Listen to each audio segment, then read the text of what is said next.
Oke, Bismillahirrahmanirrahim. Assalamualaikum warahmatullahi wabarakatuh. Selamat pagi, selamat siang, selamat sore teman-teman semua. Barangkali ada yang menonton video ini pagi, siang, atau sore gitu ya.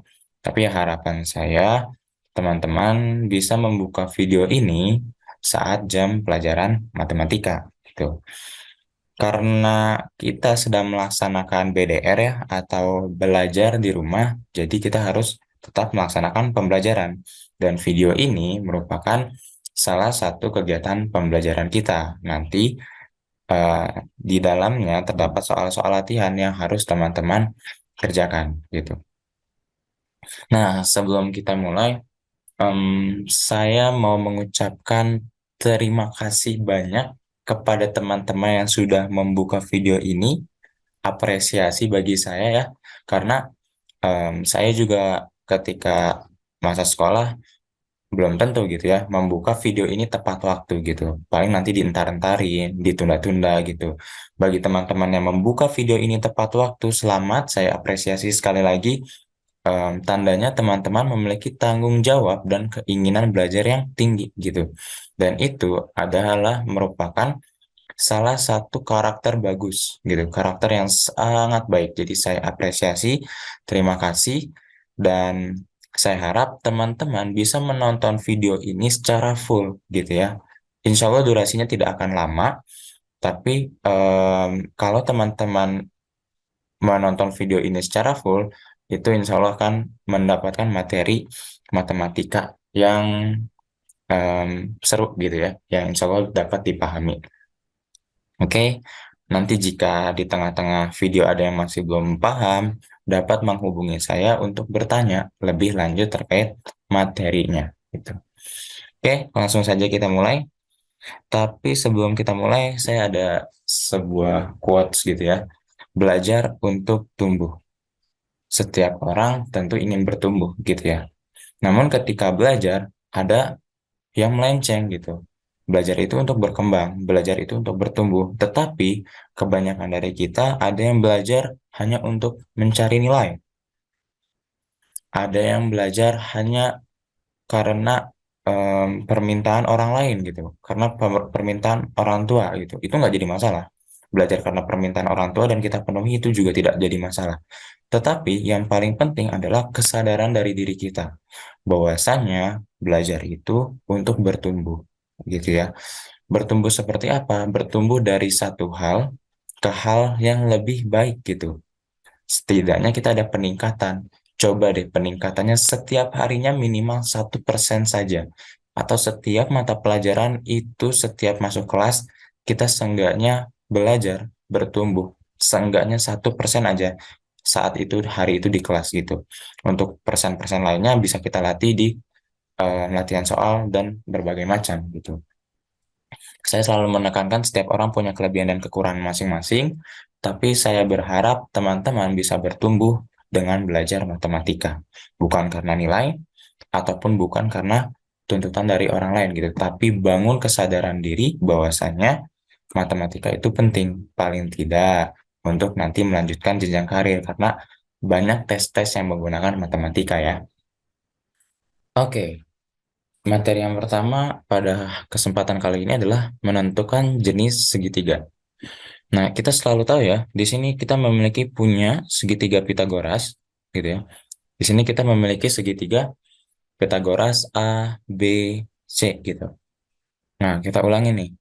Berdasarkan teorema Pitagoras atau berdasarkan dalil Pitagoras, gitu ya. Jika kita ingin mencari panjang sisi C, itu caranya gimana?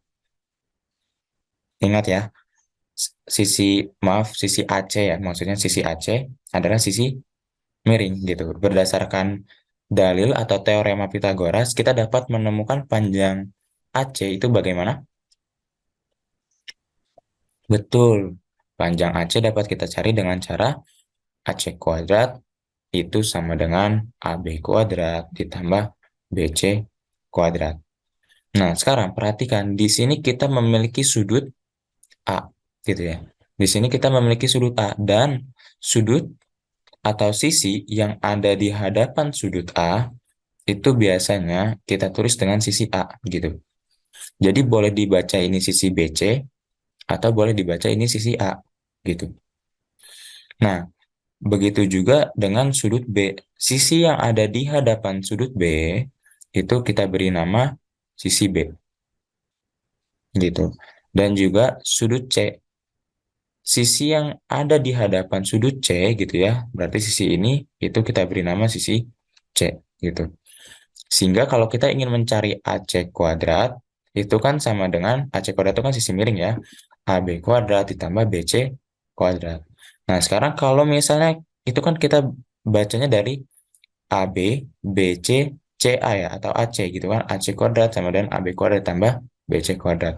Nah, kalau misalnya kita bacanya dari sisi-sisi yang ini aja, sisi-sisi A, sisi B, maaf, sisi A, sisi B, dan sisi C. Ini gimana? Berarti kalau kita ingin mencari sisi B, dapat menggunakan teorema Pitagoras, yaitu B kuadrat sama dengan C kuadrat ditambah A kuadrat. Atau sama aja, boleh B kuadrat sama dengan A kuadrat ditambah C kuadrat. Sama aja ya, sama aja. Nah, di sini gitu ya, di sini ada yang bisa kita perhatikan gitu. Kita menyadari bahwasanya kalau misalnya kita dapat menemukan bentuk ini gitu ya, bentuk seperti ini, saya berikan kotak dulu ya. Bentuk seperti ini gitu, lihat tandanya sama dengan gitu. Jika ada tiga buah sisi dan memiliki hubungan jika sisi terpanjang kuadrat itu dapat ditemukan dengan cara jumlah kuadrat sisi-sisi lainnya, berarti dia adalah segitiga Pitagoras gitu ya. Atau dengan kata lain kalau kita bisa mencari B kuadrat itu sama dengan ya tandanya sama dengan C kuadrat ditambah A kuadrat, berarti segitiganya adalah segitiga siku-siku gitu ya. Segitiganya adalah segitiga siku-siku. Lihat, perhatikan. Ketika siku-sikunya di B, maka lihat B-nya adalah B kuadrat gitu ya. Atau B-nya adalah yang sisi terpanjang gitu. Kalau misalnya kita ubah lagi nih, saya punya segitiganya A-nya di sini, A, B, C. Ini A. Berarti kan sudut A yang ada di hadapannya adalah sisi A, gitu ya. Sudut B yang ada di hadapannya kita beri nama sisi B. Sudut C yang ada di hadapannya kita berikan sisi C. Kita berikan nama sisi C.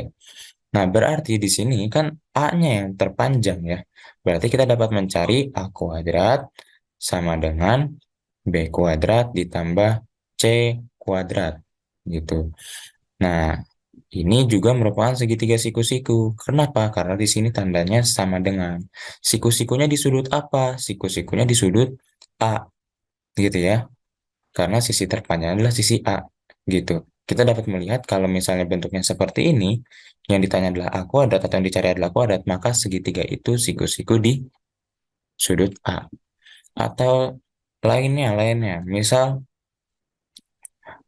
saya punya segitiga siku-sikunya itu sudut C deh yang di sini. Ini A, ini B gitu. Berarti saya buat A, B, C. Sisi yang ada di hadapan sudut A itu adalah sisi A. Sisi yang ada di hadapan sudut B adalah sisi B. Dan juga sama, sisi yang ada di hadapan sudut C merupakan sisi C. Nah, ini kan C-nya merupakan sisi terpanjang ya. Kita dapat mencari berarti C kuadrat sama dengan A kuadrat ditambah B kuadrat. Nah, kalau ini C-nya yang kuadrat, sisi panjangnya ada di sisi C gitu. Maka sudut siku-sikunya berada di sudut C gitu ya, di titik C. Nah, kita dapat di sini menyimpulkan apa? Berdasarkan teorema Pitagoras ini ya, eh, mau yang ini sama aja, ini juga boleh ya, hanya perbedaannya di sudutnya aja yang mana siku-siku. Nah, tapi yang bisa kita perhatikan, kita dapat menentukan jenis segitiga jika diketahuinya tiga sisi ini aja gitu. Kalau misalnya sama dengan, berarti jenis segitiganya adalah siku-siku gitu ya. Siku-siku. Kita dapat membentuk atau mencari sisi panjang kuadrat itu sama dengan kuadrat jumlah sisi-sisi lainnya. gitu ya. Jadi sisi yang lainnya dikuadratkan, kemudian dijumlahkan. Kalau tandanya sama dengan gitu ya, atau sisi terpanjang yang ini bisa kita cari, maka itu tandanya segitiganya merupakan segitiga siku-siku gitu ya. Ingat ya, kalau tandanya sama dengan berarti segitiganya adalah segitiga siku-siku gitu. Nah, sekarang pertanyaannya bagaimana jika tandanya itu bukan sama dengan?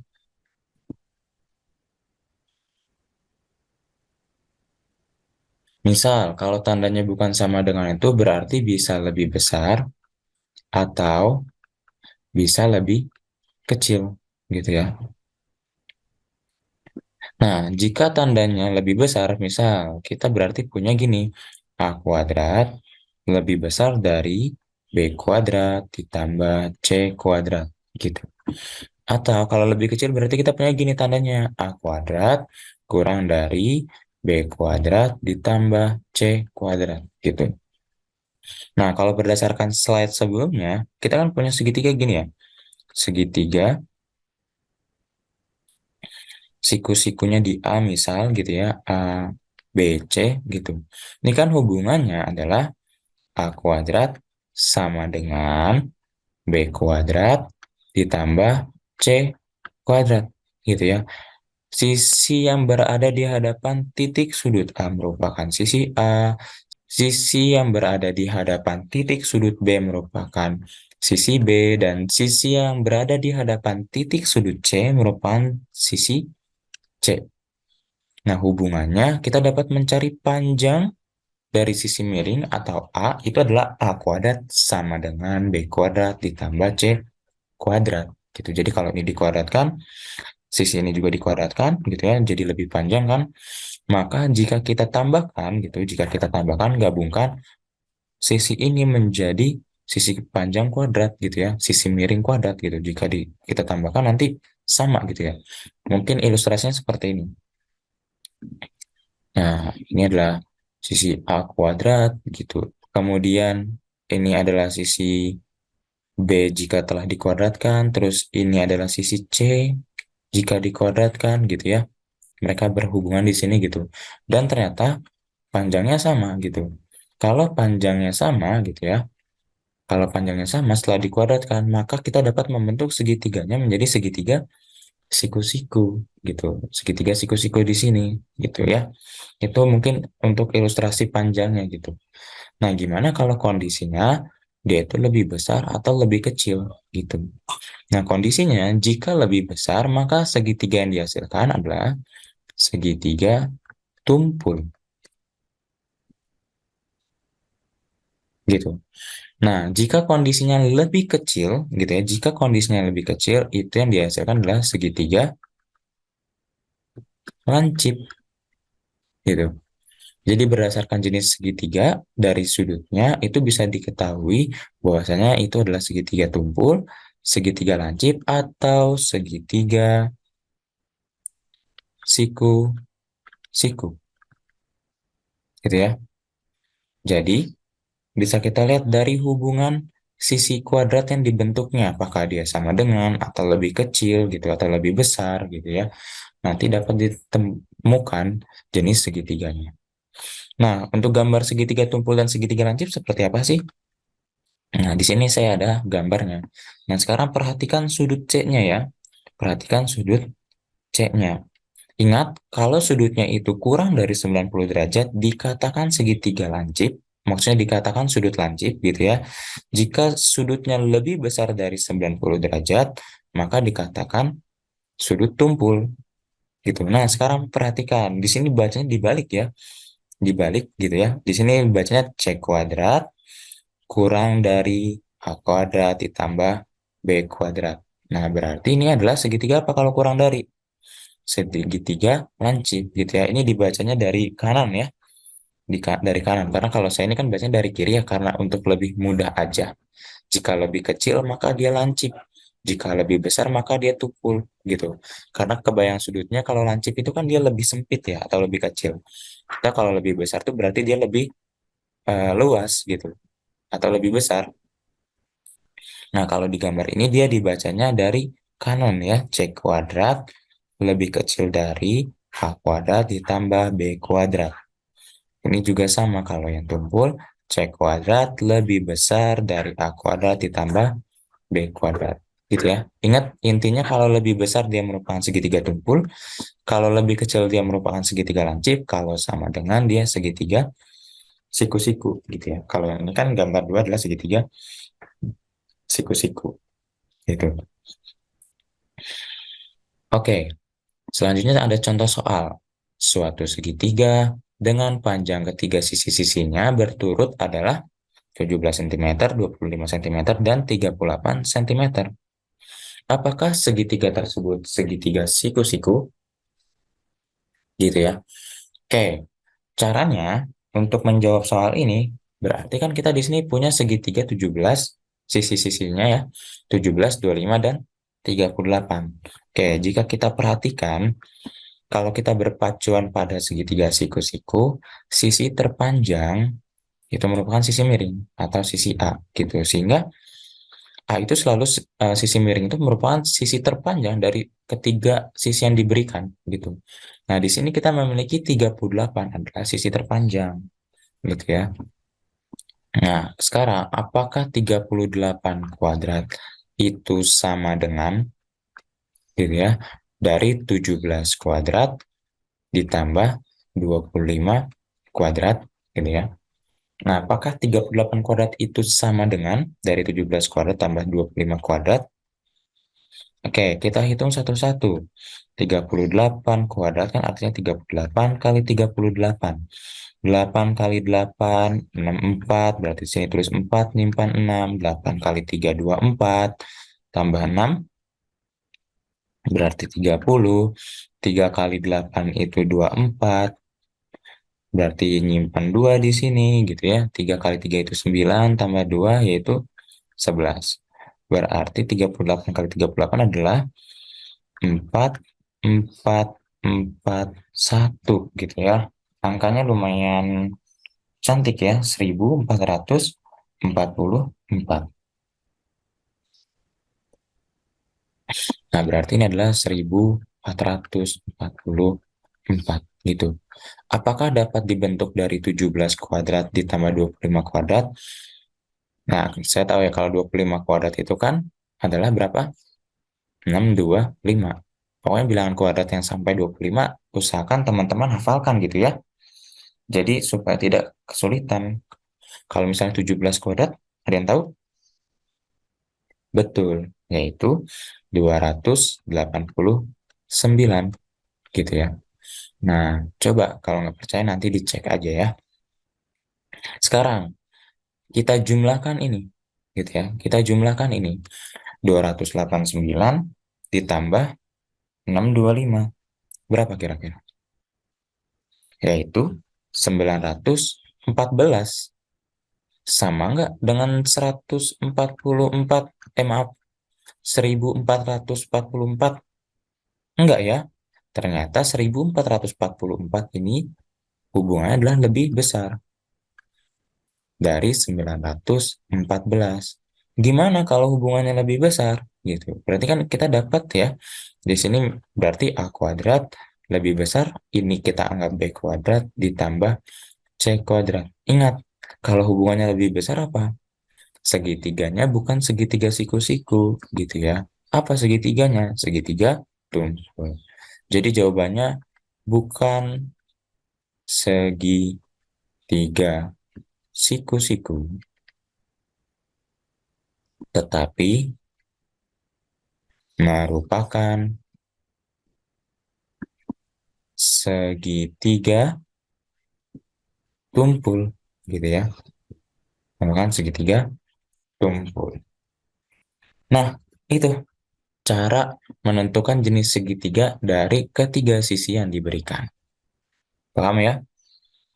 Oke, insya Allah bisa dipahami. Kalau ada yang belum jelas, boleh tanyakan ke saya ya via WA. Next, kita akan menemukan triple Pythagoras. Gitu, kita akan menemukan triple Pythagoras. Jadi sebetulnya segitiga Pythagoras itu memiliki pola, gitu ya. Jadi kalau misalnya kita diberikan 3 angka, nih, kita bisa melihat polanya.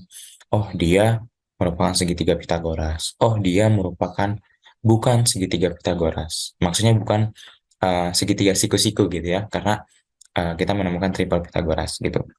Nah, misal gini, kita ada segitiga siku-siku ABC gitu ya, ABC. Kita tahu misal ini adalah 4, ini adalah 3.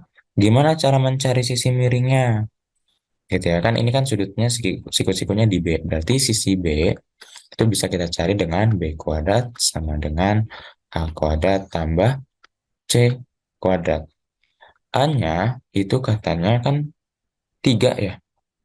3 gitu. Berarti 3 kuadrat ditambah C-nya berapa? Lihat, sisi yang ada di hadapan sudut C adalah 4 gitu. Berarti C-nya 4 kuadrat. Berarti di sini 3 kuadrat sama dengan 9, 4 kuadrat sama dengan 16. Jika kita jumlahkan, hasilnya adalah 25. Nah, berarti B-nya gimana? B-nya adalah akar dari 25. Berapa? Yaitu B-nya sama dengan 5. Yuk, kita bisa tulis di sini 5. Nah, lihat pola ini, gitu ya. Lihat pola ini. 5, 4, 3, gitu. Ini merupakan triple Pitagoras. Jadi kalau misalnya ada em, 3 bilangan gitu ya, yang membentuk sisi dari segitiga yaitu 3, 4, dan 5.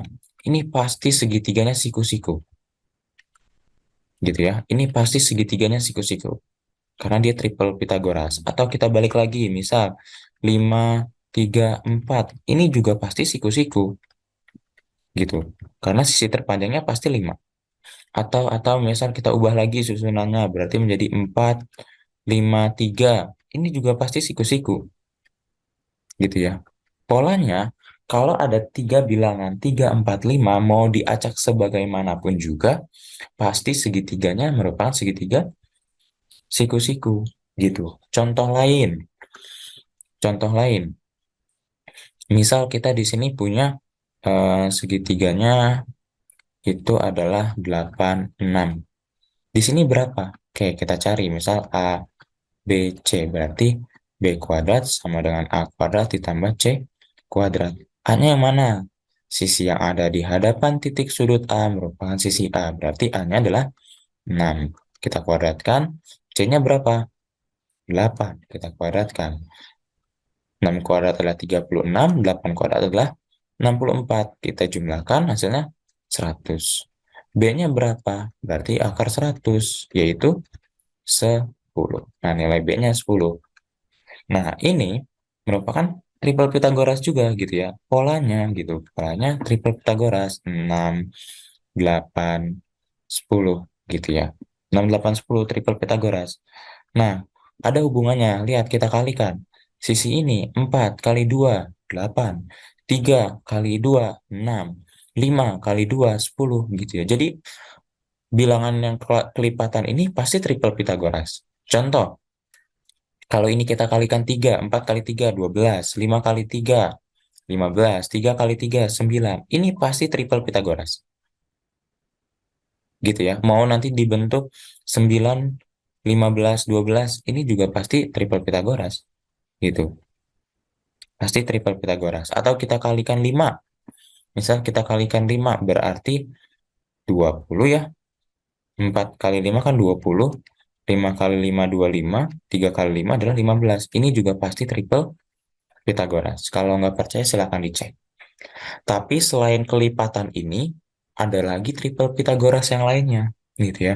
Ada lagi 3 bilangan yang jika kita bentuk ini sebagai sisi-sisi sebuah segitiga akan menghasilkan segitiga siku-siku. Itu dikatakan triple Pitagoras ya. Selain bilangan kelipatan-kelipatan, baik itu dikali 2, dikali 3, dan seterusnya, itu kan ini udah jelas ya triple Pitagoras. Tapi ada lagi selain kelipatan ini. Gimana cara mencari triple Pitagoras? Oke, kita ke next berikutnya, gitu ya. Nah, di sini, ini kan merupakan segitiga siku-siku ya. Sisi terpanjangnya ada di sisi AC. Nah, kalau saya ibaratkan AC ini adalah P kuadrat ditambah Q kuadrat. Kemudian AB ini saya ibaratkan adalah 2 PQ gitu. Dan di sini adalah P kuadrat kurang Q kuadrat gitu ya. Nah, em, ini adalah hubungan-hubungan gitu ya, hubungan-hubungan antara sisi-sisi segitiga. Segitiga triple Pythagoras,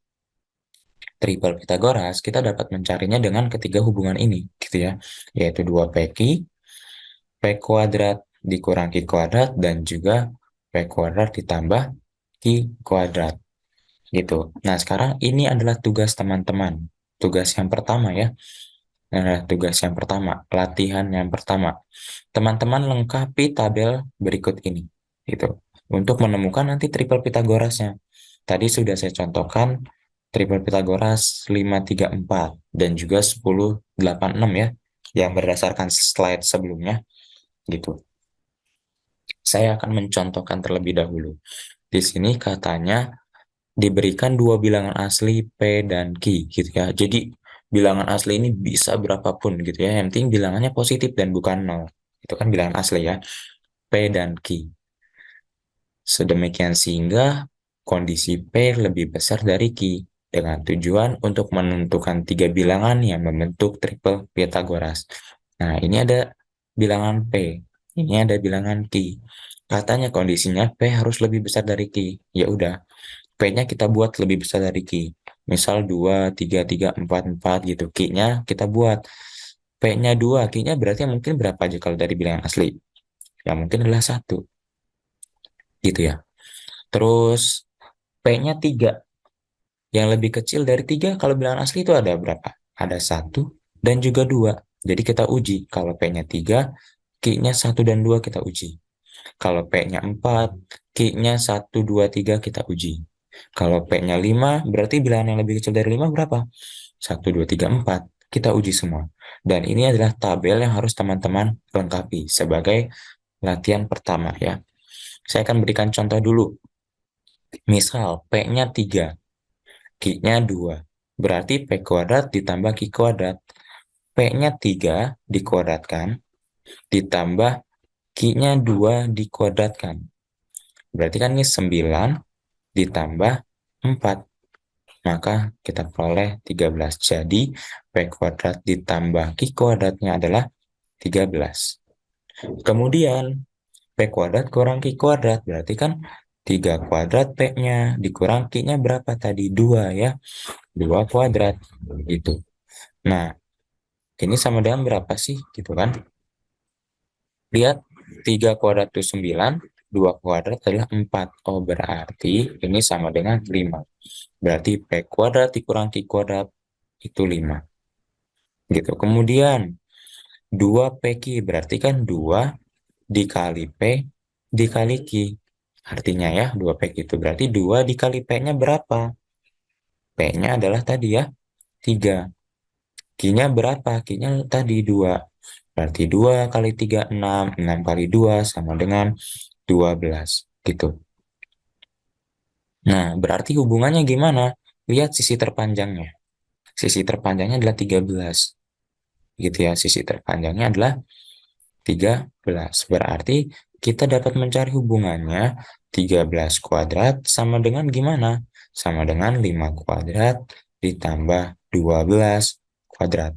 Atau boleh kita tulis juga 13 kuadrat sama dengan 12 kuadrat ditambah 5 kuadrat. Bebas ya. Nanti pilih aja salah satu. Gitu. Triple Pythagorasnya berarti yang diperoleh gimana?